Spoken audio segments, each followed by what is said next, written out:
कुछ दिन से अपना बिहार में जनसुराज के संस्थापक प्रशांत किशोर आ भाजपा के बढ़न बढ़न नेता आमने सामने बारे।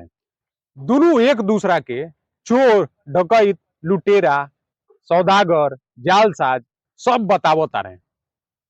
लेकिन अभी बिहारी के निर्णय करे के बा जे आवे वाला चुनाव में ओटवा के देवे के बा। यह दोनों के आपस में लड़े दलो कटे मरे दलो। तू लो अपन दिमाग सेट कर ली हलो जे वोट कहाँ गिरावे के बा।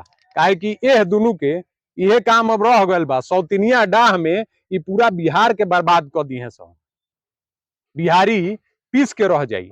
तो बिहार के अगर विकास चाहता रहो तो दोसर विकल्प तलाश लिया हलो दोनों के छोड़ के। तो भाई लोग ए विषय पे का सोचता रहो कमेंट करके अपन राय जरूर दी। तो बोलो बिहार की जय।